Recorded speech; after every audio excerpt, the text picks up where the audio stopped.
है। कैसे हैं सर? नमस्ते। कैसे हैं? अच्छा।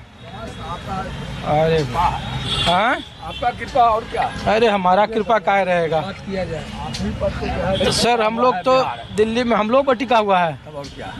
अच्छा सर से पहले बात कर। अरे हम लोग तो सबसे बात करने के लिए आए हैं। तो सर हम लोग ये पूछ रहे हैं कि चुनावी साल है और आप क्या करते हैं सर? मैं तो एडवोकेट हूँ, पटना हाई कोर्ट में प्रैक्टिस करता हूँ।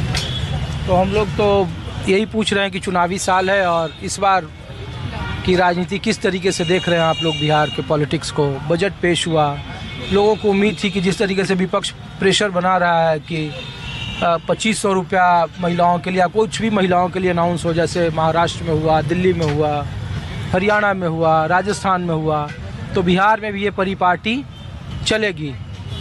मुद्दों यहाँ लोग जाति पाति सबसे ज़्यादा पूछते थे। लोगों ने कहा कि नहीं, अब वहाँ बिहार बदल रहा है तो मुद्दों की पॉलिटिक्स हो रही है। तो क्या है बिहार का राजनीतिक माहौल? बिहार जाति पाति से अलग हो ही नहीं सकता है।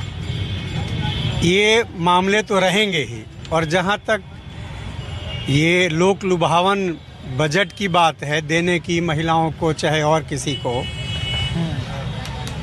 देश का बजट पहले पेश हो गया है और इस तरह का बजट में बिहार के लिए कहीं कोई प्रावधान नहीं है। तो नेचुरल रूप से है बिहार देने की स्थिति में नहीं है। अपना खर्च चलाना ही मुश्किल है। जहाँ तक मैंने देखा बजट में जो खर्च है, एक्सपेंडिचर है, पिछले बजट की अपेक्षा 12% कम होगा। अच्छा, लोग उम्मीद कर रहे थे कि बढ़ना चाहिए, ज़्यादा होना चाहिए। 3 लाख करोड़ चुनावी साल है तो ऐसा, लेकिन हो नहीं पाया।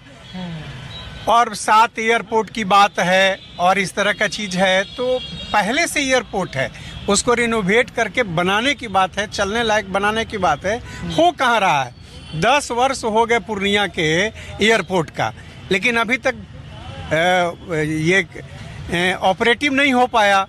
बोला 3 महीने में चालू कर देंगे। देखिए उसके बाद चुनाव है। अच्छा, महिलाओं पर सबसे ज़्यादा फोकस है।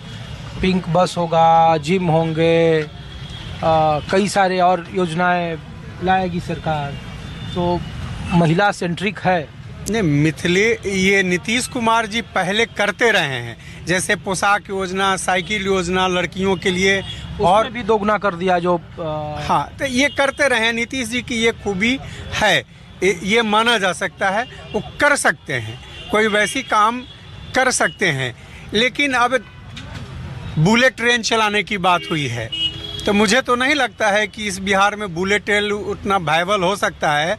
और 350 करोड़ में बुलेट ट्रेन का क्या होगा, कहाँ से मिलेगा?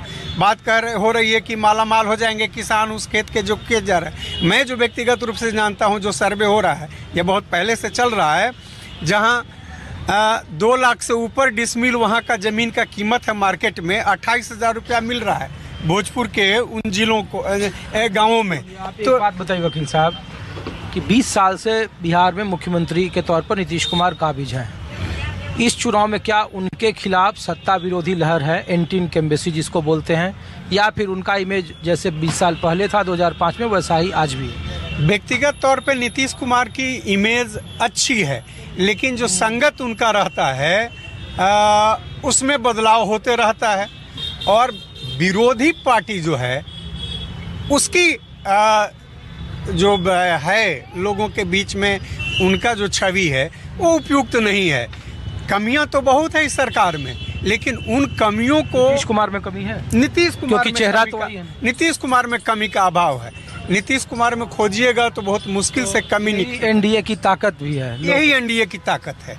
यही एनडीए की ताकत है। अब ये बताइए, लड़ाई एक तरफा होगा या लड़ाई होगी? अब देखिए, निर्भर करता है इस बात पर कि पार्टियां कौन कौन कैसे कैसे आती हैं। अगर पिछले बार की तरह पूर्ववत अगर रहेगा तो मुझे लगता है कि लड़ाई बहुत ही आसान होगा एनडीए के लिए। क्योंकि पिछले बार अभी जैसे महागठबंधन के लोग कहते हैं कि 12,000 मात्र कम वोट आया था एनडीए से।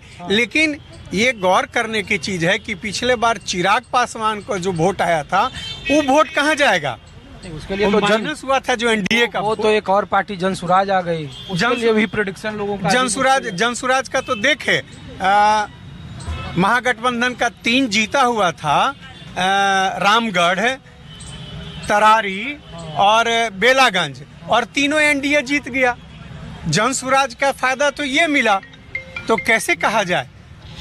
असल बात है कि 12,000 जो वोट की बात है वो 12 लाख से ऊपर बढ़ेगा, चूंकि चिराग पासवान के जिन वोटों मिले थे वो वोट अभी से ग्रुप में नहीं आएगा, उधर जाएगा, अगर यही समीकरण रहा तब। लेकिन मुझे लगता है कि समीकरण इस प्रदेश में पार्टियों का बदलेगा। आप बताइए चाचा, क्या करते हैं आप? क्या करेंगे, यही रोड पर भुंजा उंजा खाए, बस हो गया। तो परमानेंट दिन भर कितना चाय पीते हैं आप लोग? रिटायर हैं सरकारी नौकरी में? नहीं, अभी रिटायर नहीं किए हैं, अभी है साल भर। अच्छा है। तो ये बिहार में किसकी बहार है? नीतीश कुमार है। नीतीश कुमार को लेकर तो लोग कहता है कि बड़ा ख़राब सेहत है, उम्र 75 साल हो गई। ठीक है। तेजस्वी यादव कह रहे हैं कि 15 साल की जो पुराना गाड़ी है उसको बदले। मुद्दा है या ये लोग मुद्दा विहीन है, समझ गए ना। ये लोग युवक के नाम पर ठग रहा है लोगों को। अभी भी कहता है पुरनके चावल पंथ पड़ता है।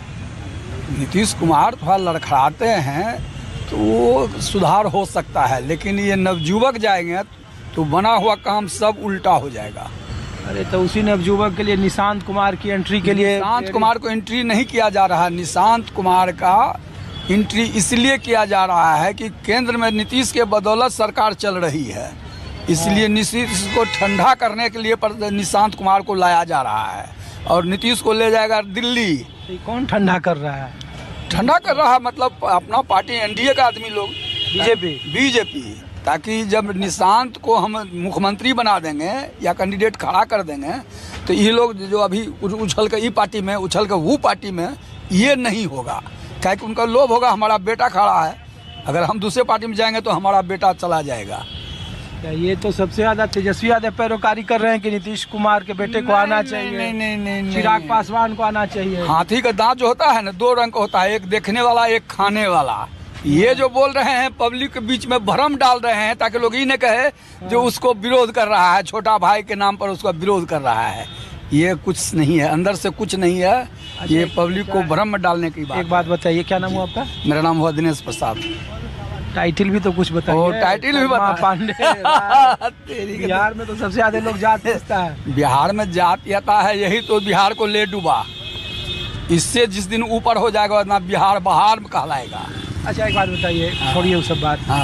20 साल से नीतीश कुमार राजनीति में हैं और उनके लिए कहा गया कि परिवारवाद को उन्होंने कभी नहीं बढ़ाया।